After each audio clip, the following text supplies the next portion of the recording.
अस्सलाम वालेकुम स्टूडेंट्स। मैं ऑनलाइन इंग्लिश लैंग्वेज कोर्स करवाता हूँ और एकेडमी में भी हमारी क्लासेस होती हैं। वहाँ पर स्टूडेंट आकर क्लासेस लेते हैं। उसमें बहुत सारे कोर्सेज हैं इंग्लिश से रिलेटेड।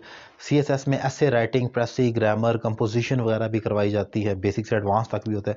तो ऐसे जो जब और ऐसे बहुत सारे स्टूडेंट्स को ज़रूरी नहीं है कि वो सीएसएस या कोई कम्पिटिटिव एग्ज़ाम की तैयारी कर रहे हो, हर लेवल पर ऐसे लिखवाया जाता है।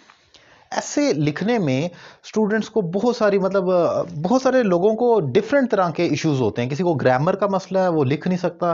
किसी का सेंटेंस स्ट्रक्चर दुरुस्त नहीं है, किसी को आइडियाज़ ही नहीं आते, किसी की प्रेजेंटेशन ऑफ आइडियाज़ अच्छी नहीं है पेपर पर, उसको डिस्क्राइब कैसे करना है, किसी का राइटिंग एक्सप्रेशन अच्छा नहीं है।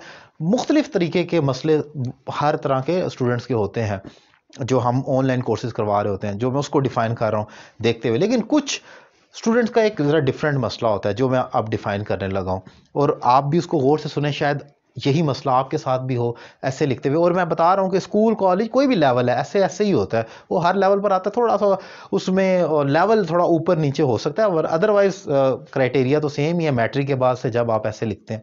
अब ये पॉइंट डिफाइन करने से पहले एक छोटा सा एक कह लें कि एक ट्रिक के तौर पर एक लतीफ़ा सुनाता हूँ। एक शख्स होता है, वो नाबीना होता है, उसकी आंखों का ऑपरेशन होता है, और जब पट्टी खुलती है तो वो अपने डॉक्टर से एक सवाल करता है कि जब उसकी पट्टी खुल रही होती है तो वो डॉक्टर से पूछता है, क्या अब मैं देख भी सकूंगा और पढ़ भी सकूंगा? तो डॉक्टर ने कहा, बिल्कुल, अब आपकी आई साइड अच्छी हो जाएगी, आपको नज़र आएगा, आप देख सकेंगे और पढ़ सकेंगे।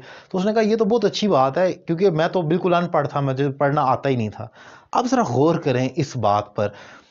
एक होता है नॉलेज, यानी कि आपको एक राइटिंग एक्सप्रेशन बेहतर करना है। इंग्लिश में आप ऐसे लिखने के लिए कोशिश कर रहे हैं, आप अपना sentence structure, grammar, writing skills को बेहतर करते हैं कि आप ठीक तरीके से लिख सकें।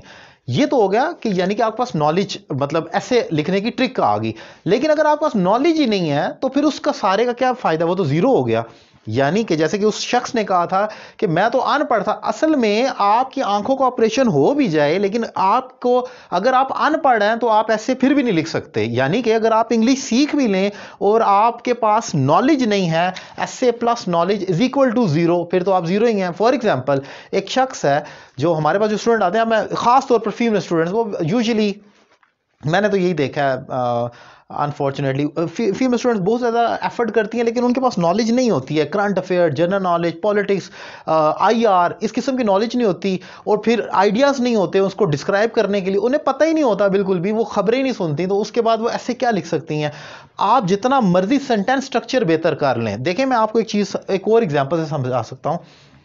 जब आप खाना बनाते हैं, उसको गार्निशिंग कहा जाता है। आप उसको अच्छा डेकोरेट करते हैं तो खाने को दिल करता है। उसको, उसका सैलेड को अच्छा डेकोरेट करें, उसके जो दीगर जो भी खाने पीने की चीज़, उसको जो ख़वातीन जानती हैं, उसको अच्छा डेकोरेट करें तो उसका जायका जैसा भी है ना, खाने वाला खाना पसंद करेगा, बल्कि ज़्यादा खाता रहेगा। शायद ना भी दिल हो तो खाता रहे। इसे गार्निशिंग कहते हैं।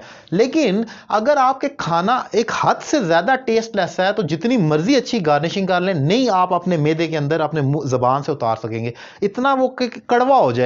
सेम यही चीज है, जब आप अपनी राइटिंग स्किल्स बेहतर करते हैं, आप इतनी मेहनत कर सेंटेंस स्ट्रक्चर सीखते हैं, एसे सीखते हैं, ग्रामर सीखते हैं, पंक्चुएशन सीखते हैं, ईडियम सीखते हैं, प्रोवर्ब सीखते हैं ऐसे में डालने के लिए, आप अपना राइटिंग एक्सप्रेशन बेहतर करते हैं।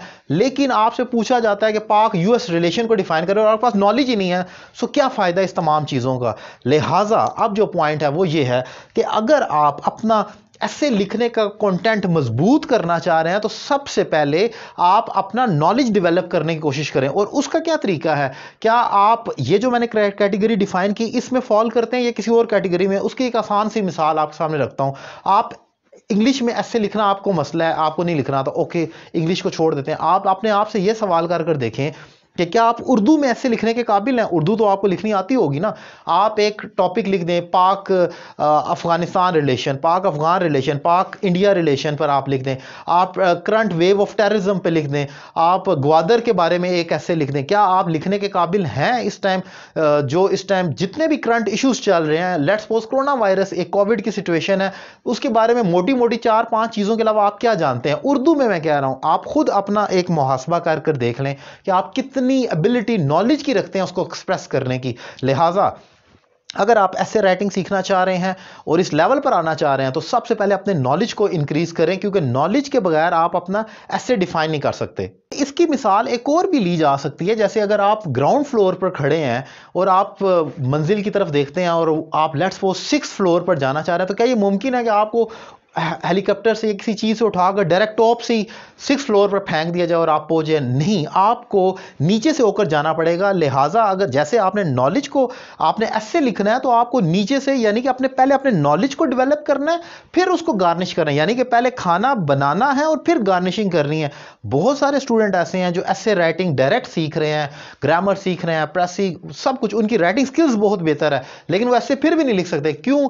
क्योंकि जैसा कि मैंने कहा, उस शख्स को जिसको पढ़ना ही नहीं आता वो अनपढ़ है। अनपढ़ का ऑपरेशन आप आंखों का, गुर्दे, दिल, फेफड़े जो मर्जी ऑपरेशन कर ले, वो कभी भी नहीं पढ़ सकेगा, क्योंकि वो अनपढ़ है, अनएजुकेटेड है। लिहाजा आपको अपनी नॉलेज की बिनाई को तेज करने की जरूरत है ऐसे लिखने से पहले, और उसके बाद जो टाइम जो वीकनेसेस बचती हैं वो राइटिंग स्किल्स पर हम आपको सिखाते हैं कि किस तरीके से आप इंप्रूव कर सकते हैं। एक ही बात को कितने तरीकों से डिफाइन किया जा सकता है, उसमें ग्रामेटिकल एरर ना हो, उसके अंदर लफ्ज़ों का अच्छा इस्तेमाल हो, उसके एक्सप्रेशन अच्छा हो, उसकी कैची फ्रेजेस होने चाहिए, वो अपीलिंग कंटेंट होना चाहिए। ये तमाम चीज़ें हम आपको समझा सकते हैं। लेकिन अगर एक स्टूडेंट को नॉलेज ही नहीं है, कुछ भी नहीं जानता वो कि करंट हैपनिंग क्या हो रही है, तो उसको कैसे ऐसे लिखवाया जा सकता है? और अगर हम इस लेवल पर आकर अब आपको वो जनरल नॉलेज और वो सिखाना शुरू कर दें, तो मतलब फिर आप ऐसे कब करेंगे? टाइम तो वैसे ही शॉर्ट है। तो इसलिए मेरा कहने का आज का जो टॉपिक था वो ये था कि जो लोग ऐसे लिखना चाह रहे हैं, पहले तो अपना वो ये मुहासबा कर देख लें कि उनको उर्दू में भी आता है, कि उन्हें नॉलेज भी है कि नहीं। बाद में वो इंग्लिश पर रोना रोएंगे हमारा ऐसे राइटिंग में नंबर नहीं आते, कम में हो जाते हैं। तो आप तो ये बताएं आपको उर्दू में आता है कि नहीं आता। तो एक तो ये पॉइंट है। इसकी ये डिपेंड करता है जनरल नॉलेज पर, आपका जनरल नॉलेज कितना अच्छा है। मेरी अकेडमी में स्टूडेंट आते हैं जनरल नॉलेज जो तैयारी करें, हम तो सिर्फ इंग्लिश ही सिखाते हैं, लेकिन क्योंकि बातचीत होती रहती है तो मुझे भी अंदाज़ा होता है कि क्या चल रहा है। जनरल नॉलेज वालों के भी हालात बहुत बुरे होते हैं, उन्हें भी कुछ पता नहीं है। मैं उस हवाले से भी एक लेक्चर डिफाइन करूंगा कि जनरल नॉलेज, दो ये मेरी फील्ड नहीं है, जनरल नॉलेज से मेरा कोई नहीं है, लेकिन हर इंसान थोड़ी बहुत तो जनरल नॉलेज रखता है, इसके लिए कोई फील्ड की जरूरत नहीं है। आप कैसे अपना जनरल नॉलेज इंक्रीज कर सकते हैं, बीइंग एन इंडिविजुअल, एक आम शख्स अपना जनरल नॉलेज कैसे इंक्रीज कर सकता है, इस पर भी मैं कभी डिफाइन करूंगा। लेकिन आज का जो टॉपिक था वो ये था कि ऐसे लिखने वालों के लिए कम से कम, जैसा कि मैंने बयान किया, अपने नॉलेज में इजाफा करें, उसके बाद ऐसे सीखना शुरू करें, तब आपको फायदा होगा। Thank you very much.